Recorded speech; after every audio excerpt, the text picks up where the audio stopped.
नमस्कार मित्रों, स्वागत है आपका द अर्थ है चैनल पर।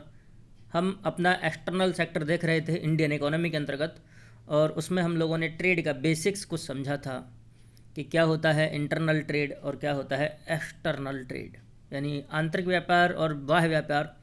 इस बाह्य व्यापार में बेसिक समझने के बाद अब हमारा जो नेक्स्ट टॉपिक है वो है बैलेंस ऑफ पेमेंट, भुगतान संतुलन। यहाँ से सवाल बहुत आते हैं, सवालों की मात्रा कुछ ज़्यादा ही रहती है और कभी कभी तो यूपीएससी काफ़ी कुछ मेहरबान सी दिखती है। इसके लिए आपको जस्ट स्क्रॉल करके दिखाते हैं हम कि कितने सवाल एक ईयर में पूछे गए हैं यहाँ से। ठीक है, तो ये इम्पोर्टेंट बहुत ज़्यादा है, चाहे वो प्रीलिम्स की दृष्टि से हो चाहे वो मेंस की दृष्टि से हो। बहुत सारे सवाल यहाँ से पूछे जाते हैं। आप ज़रा एक बार देखिए इसके कि कौन से सवाल और कब कब पूछे गए हैं, वो भी बहुत सिंपल वे में।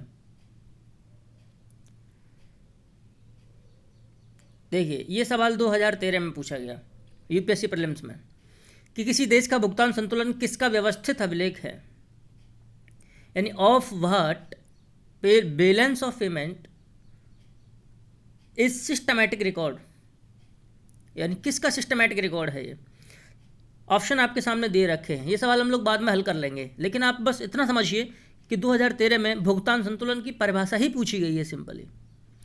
फिर से देखें, 2013 में ये पूछा गया है कि इंडिया का जो फॉरेन एक्सचेंज होता है या जो फॉरेक्स रिजर्व होता है उसमें कौन सी चीज़ें शामिल की जाती हैं। हम अक्सर आए दिन अखबार में सुनते हैं कि इंडिया का foreign exchange reserve, forex reserve इतना हो गया, तो क्या मतलब है उसका, उसमें क्या क्या चीज़ें शामिल की जाती हैं। ये भी 2013 में पूछा गया। एक साथ देखो सवाल कितने पूछे गए। और देखो फिर 2013 में एक और सवाल इसी से पूछा गया कि निम्नलिखित में से कौन पूंजीगत लेखा की रचना करते हैं, यानी which form the capital account, कौन से कैपिटल अकाउंट के पार्ट होते हैं। तो ये सारी की सारी चीज़ें कहाँ से हैं, सारी की सारी चीज़ें बैलेंस ऑफ पेमेंट यानी बीओपी हैं, भुगतान संतुलन से सवाल पूछे गए हैं। तो चलिए, यानी एक ही साल में 3 सवाल लगातार यहाँ से पूछे गए 2013 में, और 2011 से यूपीएससी का पैटर्न लगभग सेम है अभी तक।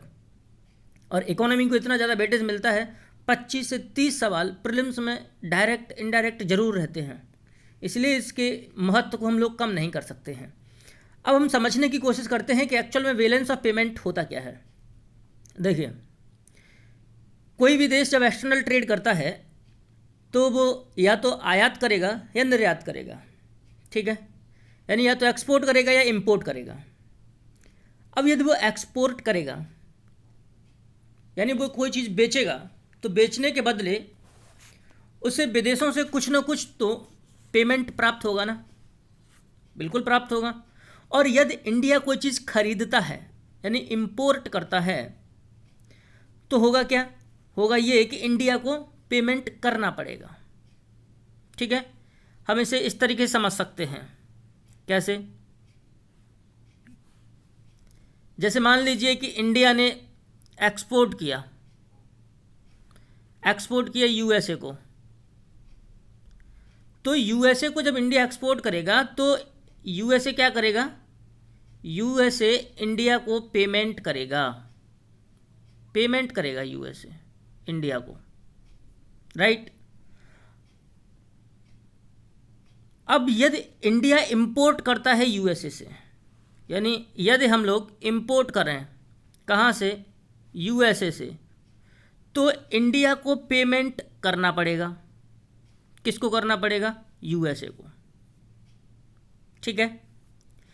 यानी यदि एक्सपोर्ट करेगा इंडिया तो इंडिया को पेमेंट मिलेगा, यदि इंपोर्ट करता है इंडिया, खरीदता है, तो इंडिया को पेमेंट करना पड़ेगा।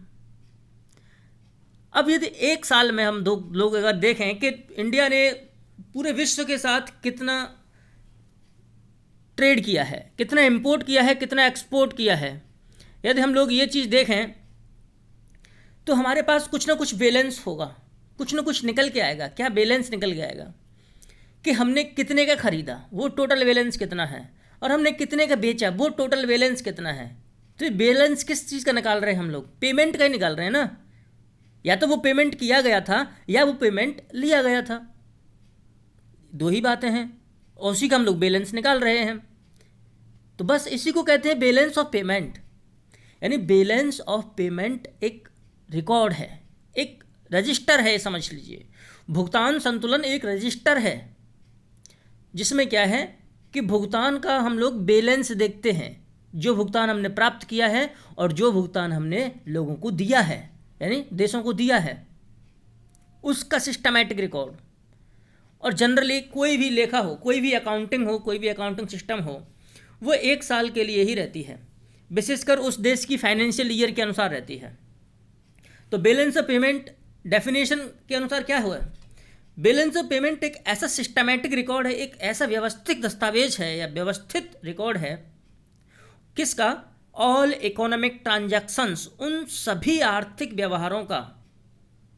किनका? सभी आर्थिक व्यवहारों का। किस किस के बीच हैं वो आर्थिक व्यवहार? एक है रेजिडेंट्स ऑफ कंट्री, यानी एक देश के निवासी, और रेस्ट ऑफ द वर्ल्ड, यानी कि शेष विश्व। यानी कुल मिलाकर के अगर हम भारत के संदर्भ में बात करें तो भारत के जितने भी लोग निवासी हैं, निवासी का मतलब उन लोगों से है जो भारत में 1 साल या 1 साल से अधिक से रह रहे हैं। यदि वो भारत में 364 दिन ही रहते हैं तो भारत के वो रेजिडेंट्स नहीं कहलाएंगे, निवासी नहीं कहलाएंगे।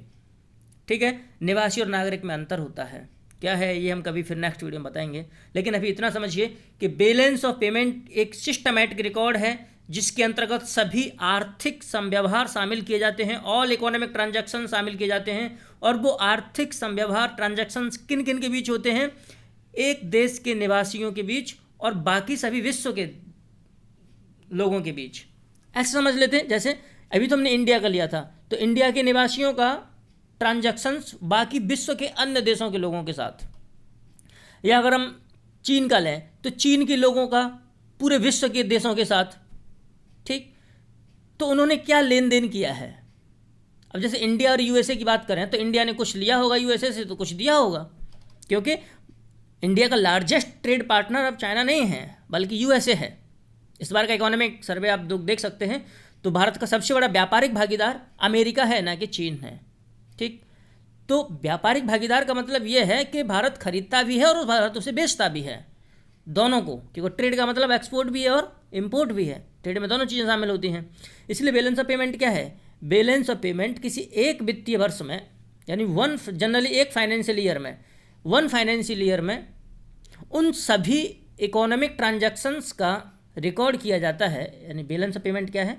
बैलेंस ऑफ पेमेंट एक वित्तीय वर्ष के दौरान उन सभी आर्थिक व्यवहारों का रिकॉर्ड है जो किसी एक देश के निवासियों एवं बाकी विश्व के निवासियों के बीच में होते हैं। अब आर्थिक व्यवहार में या तो वो एक्सपोर्ट के रूप में होंगे या वो इंपोर्ट के रूप में होंगे। उम्मीद है कि आपको ये बैलेंस ऑफ पेमेंट समझ में आया होगा। ठीक है, अब हम लोग बात करते हैं कि ये इम्पोर्टेंट क्यों है। तो इम्पोर्टेंट कई तरीके से हो सकता है। जैसे मान लीजिए, क्या माने कि आपने अपने यहाँ से एक्सपोर्ट अधिक किया है, यानी निर्यात अधिक किया है। ठीक है, इसका मतलब है अगर आपने एक्सपोर्ट अधिक किया है तो इसका मतलब क्या है कि आपको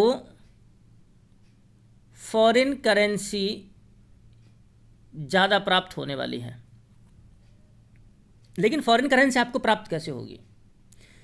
जैसे फिर से एग्जांपल लेते हैं, इंडिया है, इंडिया ने क्या किया? इंडिया ने रसिया को कोई चीज़ बेची, एक्सपोर्ट की, जैसे मान लीजिए गेहूं बेचा, राइट। तो रसिया का जो व्यक्ति है, जो कंपनी इंडिया से खरीदेगी, ठीक है, रसिया की जो भी कंपनी या जो भी व्यक्ति इंडिया से खरीदेगा तो वो इंडिया को भुगतान करेगा। कौन करेगा? रसिया का, चाहे वो कंपनी हो चाहे वो व्यक्ति हो। और इंडिया का व्यक्ति वो भुगतान किस में लेगा? इंडिया का व्यक्ति वो भुगतान रुपए में लेगा। क्यों? क्योंकि इंडिया में रुपया चलता है। यानी यदि इंडिया के किसी व्यक्ति ने कोई चीज़ बेची है, एक्सपोर्ट की है रूस के व्यक्ति को, तो रूस का व्यक्ति इंडिया को रुपए में भुगतान करेगा। लेकिन रूस के व्यक्ति के पास रुपया आएगा कहाँ से? अब रूस का व्यक्ति क्या करेगा? रूस का व्यक्ति अंतर्राष्ट्रीय विनिमय बाजार में जाएगा। ठीक है, फॉरेन एक्सचेंज की एक मार्केट होती है, वहाँ से वो क्या करेगा कि या तो अपनी मुद्रा के बदले या फिर डॉलर के बदले वहाँ से वो रुपए खरीदेगा। जैसे मान लीजिए वर्तमान में $1 की कीमत 80 रुपये समझ लेते हैं, तो वो क्या करेगा, रूस का वो व्यक्ति उस इंटरनेशनल मार्केट में $1 देगा और 80 रुपये लेगा, फिर $1 देगा तो 80 रुपये लेगा। इसी हिसाब से जितने रुपए का उसका ट्रांजैक्शन बैठता है उतने डॉलर दे करके वो रुपए खरीद लेगा। फिर वो रुपए का भुगतान इंडिया के एक्सपोर्टर को कर देगा, यानी जिस व्यक्ति ने उसे बेचा है। इतनी सी बात समझ में आई। यानी कोई भी देश जो बेचता है वो यदि भुगतान प्राप्त करता है बेचने के बदले, तो वो अपनी ही मुद्रा में प्राप्त करता है, अपनी ही मुद्रा में जनरली वो स्वीकार करता है, अदरवाइज वो स्वीकार नहीं करता है। इसका मतलब क्या था? इसका मतलब ये हुआ कि यदि आपका एक्सपोर्ट ज़्यादा है, यानी यदि आपका एक्सपोर्ट ज़्यादा है, तो हम लोग क्या समझ लेंगे, हम लोग ये समझ लेते हैं कि आपके रुपए की मांग बढ़ जाएगी इंटरनेशनल मार्केट में। क्यों? क्योंकि भाई आपने एक्सपोर्ट ज़्यादा किया है, तो लोग तो आपको भुगतान किस में करेंगे? लोग भुगतान करेंगे आपको रुपए में। अब लोग आपको रुपए में भुगतान करेंगे तो वो रुपए खरीदेंगे, इंटरनेशनल मार्केट से रुपया खरीदेंगे, तो इसका मतलब है कि आपके रुपए की मांग बढ़ जाती है। अब आपके रुपए की यदि मांग बढ़ जाएगी तो इसका मतलब है क्या कि आपका रुपया अब महंगा होने लगेगा, यानी आपकी करेंसी की इंटरनेशनल मार्केट में वैल्यू बढ़ गई। जैसे मान लीजिए कि अभी $1 में 80 रुपये मिल जाते हैं, लेकिन यदि रुपए की मांग ज़्यादा हुई, रुपए की मांग ज़्यादा कब हो सकती है? जब हमारे देश से एक्सपोर्ट ज़्यादा हो। एक्सपोर्ट ज़्यादा होगा तो क्या होगा, हमारे देश को लोग भुगतान करेंगे रुपए में, तो भुगतान करेंगे तो उनको इंटरनेशनल मार्केट से रुपया खरीदना पड़ेगा, वो डॉलर दे के रुपया खरीदेंगे, तब भारत को रुपए चुकाएंगे। अब यदि सोच के देखें कि अभी $1 की कीमत है 80 रुपये, ठीक है, तो अभी वो $1 से 80 रुपये ले लेगा, 80 रुपये दे देगा उसे कोई भी इंटरनेशनल मार्केट में। लेकिन यदि रुपए की डिमांड ज़्यादा हुई तो जो रुपया बेच रहा है डॉलर के बदले इंटरनेशनल मार्केट में, वो क्या कहेगा? वो कहेगा भाई नहीं, अगर तुम $1 के बदले 78 रुपये लो या 70 रुपये लो तो मैं दे पाऊँगा, नहीं तो नहीं दूंगा, नहीं तो बहुत है मांगने वाले। जैसे अभी लॉकडाउन में क्या हो रहा है ना, अब जो नशे के जो सामान थे उनकी कीमत 3 गुनी हो गई है। 10 रुपये का जो पैकेट आता था वो 30 का आ रहा है, और जो 30 का आता था वो 90 का आ रहा है। क्यों? क्योंकि डिमांड बहुत ज़्यादा, सप्लाई बहुत कम है। तो यदि रुपए की डिमांड बहुत ज़्यादा होगी तो क्या होगा, अब $1 के बदले 70 रुपये ही मिलेंगे मार्केट से। पहले 80 मिल जाते थे, लेकिन अब कितने मिलेंगे? अब 70 ही मिलेंगे। तो इसका मतलब क्या है कि रुपए की वैल्यू बढ़ गई है ना भाई, पहले 80 रुपये मिल जाते थे और अब 70 ही मिलेंगे, इसका मतलब रुपए की वैल्यू बढ़ गई है। ठीक, तो ये क्या बताता है? ये बताता है भुगतान संतुलन, भुगतान यानी बैलेंस ऑफ पेमेंट आपको ये बता सकता है कि आपके रुपए की मांग इंटरनेशनल मार्केट में कितनी है। यदि आपने एक्सपोर्ट ज़्यादा किया है तब तो आपके रुपए की मांग ज़्यादा दिखेगी, यदि आपने एक्सपोर्ट कम किया है तो कम दिखेगी। ठीक, एक तो मामला ये हुआ फंडा सिंपल सा। दूसरा फंडा ये है कि ये किसी भी देश की शक्ति को भी माप लेता है। कैसे माप लेता है? जैसे मान के चलें कि आपके पास क्या है, आपने एक्सपोर्ट ज़्यादा किया, ठीक है, इसका मतलब ये है कि आपके पास भुगतान ज़्यादा करेंगे लोग। ठीक, जनरली भुगतान करेंगे ज़्यादा, वो भुगतान तुमको रुपए में ही करेंगे। लेकिन एक बात है, क्या जनरली क्या होता है कि जैसे जो इंटरनेशनल फॉरेन करेंसी की जो मार्केट है, जहाँ विश्व की मुद्राएं बेची जाती हैं, उसमें देशों के बड़े बड़े बैंक, सेंट्रल बैंक तक शामिल होते हैं। यानी हमारी जो RBI है वो भी इंटरनेशनल फॉरेन एक्सचेंज मार्केट की हिस्सा है। यानी आप RBI से जाकर के भी डॉलर के बदले रुपए और रुपए के बदले डॉलर खरीद सकते हैं। तो जनरली क्या होता है, जनरली होता यह है कि जैसे मान लीजिए कि आपके पास, आपने एक्सपोर्ट ज़्यादा किया तो आपके पास रुपए ज़्यादा आएगा, ज़्यादा आएगा तो इसका मतलब है कि आप भी मार्केट से डॉलर ज़्यादा खरीद सकते हैं, क्योंकि जनरली क्या है कि डॉलर को सभी देश एक्सेप्ट करते हैं। यह हो सकता है कि आप डॉलर में आप ही स्वयं भुगतान ले लें, कहें कि नहीं नहीं रुपए में छोड़ दो, आप डॉलर में ही हमको भुगतान दे दो, तो आप डॉलर में भुगतान ले सकते हैं, क्योंकि डॉलर को इंटरनेशनल लेवल पर स्वीकार किया जाता है। लेकिन वो डॉलर कौन सा, सिर्फ यूएस डॉलर। डॉलर कई देशों की मुद्राएं हैं, हम सिर्फ यूएस डॉलर की बात कर रहे हैं, ठीक है। आपने एक्सपोर्ट ज़्यादा किया, आपके पास डॉलर किया, आपके पास डॉलर ज़्यादा आ गया। अब डॉलर ज़्यादा आ गया, अब मान के चलें कि आपसे कोई कमज़ोर देश आपसे रिश्ते बनाना चाहता है, आपसे कोई कमज़ोर देश अगर रिश्ते बनाना चाहेगा तो वो क्या सोचेगा, हर देश यही सोचता है कि मेरे यहाँ से एक्सपोर्ट बढ़े, मेरे यहाँ विदेशी मुद्रा आए, मैं मजबूत हो जाऊँ, हर देश ये सोचता है। तो यदि आपसे कोई कमज़ोर देश चाहता है कि वो आपसे इकोनॉमिक रिलेशंस बनाए, तो आपसे उम्मीद करता है कि आप उसके यहाँ से खरीदोगे, आप उसके यहाँ से खरीदोगे। लेकिन आप तभी तो खरीदोगे ना जब आपके पास बैलेंस ऑफ पेमेंट सरप्लस में हो, आपके यहाँ से ऑलरेडी एक्सपोर्ट बहुत ज़्यादा होता हो, लेकिन उस देश से आप इंपोर्ट कर लेंगे, तो क्या होगा, आपका और उस देश का रिलेशन बन जाएगा, तो भविष्य में वो भी तुमको कुछ रियायत दे सकता है, और रियायत तो देगा ना। तो आपकी बिजनेस पार्टनर की स्ट्रेंथ कितनी हो सकती है, आप कितने बढ़िया बिजनेस पार्टनर हो सकते हैं, ये भी भुगतान संतुलन बता सकता है। लोग क्यों अमेरिका से संबंध बनाना चाहते हैं, क्योंकि उसका बैलेंस ऑफ पेमेंट है वो काफ़ी सरप्लस में है, यानी उस वहाँ से बहुत एक्सपोर्ट होता है, निर्यात बहुत होता है। अब सोचें, आप एक बात और चीज़ देखें कि यदि बैलेंस ऑफ पेमेंट में आपका एक्सपोर्ट कम दिख रहा है, इंपोर्ट ज़्यादा दिख रहा है, ऐसे समझें, ऐसे कैसे समझें, ऐसे समझें कि आपके बैलेंस ऑफ पेमेंट में एक्सपोर्ट कम है, ठीक है, इंपोर्ट ज़्यादा है, तो इसका मतलब ये है, इसका मतलब क्या है, इसका मतलब ये है कि आपकी वस्तुओं की और सेवाओं की मांग इंटरनेशनल मार्केट में कम है। यानी यदि आपका एक्सपोर्ट कम है तो इसका मतलब है कि आपकी वस्तु और सेवाओं की डिमांड कम है।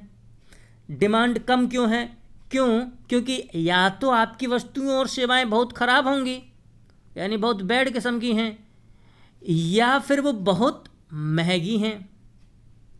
तो इसका मतलब ये है कि आपकी वस्तुओं में और सेवाओं में कॉम्पिटिटिवनेस नहीं है, प्रतियोगी क्षमता नहीं है, क्योंकि प्रतियोगी क्षमता होने के लिए किसी वस्तु या सेवा में ज़रूरी है कि वो सस्ती हो और बेटर भी हो। जैसे आप किसी भी दुकानदार से या सामान खरीदना चाहते हैं तो आप सोचेंगे कि बढ़िया हो, सस्ती भी हो।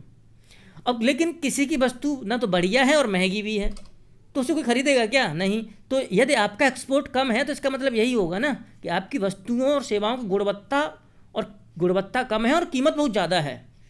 तो ये क्या बताता है, ये आपकी इकोनॉमी की कॉम्पिटिटिवनेस बताता है, प्रतियोगी क्षमता बताता है।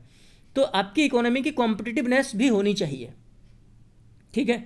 तो ये आप कैसे पता लगा सकते हैं, बैलेंस ऑफ पेमेंट से। यदि बैलेंस ऑफ पेमेंट में एक्सपोर्ट ज़्यादा दिख रहा है, इंपोर्ट कम दिख रहा है, तो इसका मतलब ये है कि आपकी वस्तुओं की डिमांड, सेवाओं की डिमांड विदेशों में बहुत ज़्यादा है और इसीलिए आपका एक्सपोर्ट बहुत ज़्यादा है। इसका मतलब है कि आपकी इकोनॉमी पूरी दुनिया की इकोनॉमी से आगे बढ़ने की क्षमता रखती है, ठीक है।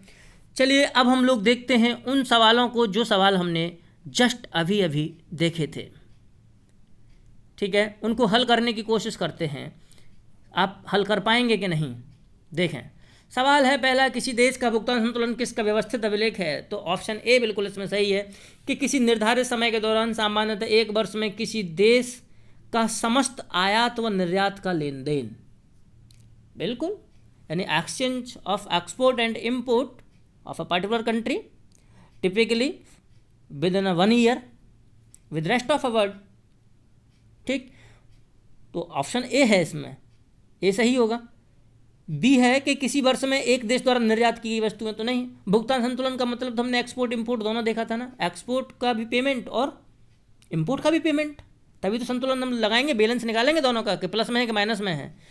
तीसरा ऑप्शन क्या दे रहा है इसमें, एक देश की सरकार और दूसरे देश की सरकार के बीच आर्थिक लेन देन। नहीं नहीं नहीं, ऐसा थोड़ी देखा था हम लोगों ने। हमने देखा था रेजिडेंट्स ऑफ ए कंट्री, अब निवासी के रूप में सरकार भी हो सकती है, नागरिक भी हो सकती है, कंपनी भी हो सकती हैं, ठीक है, सरकार की बात थोड़ी है।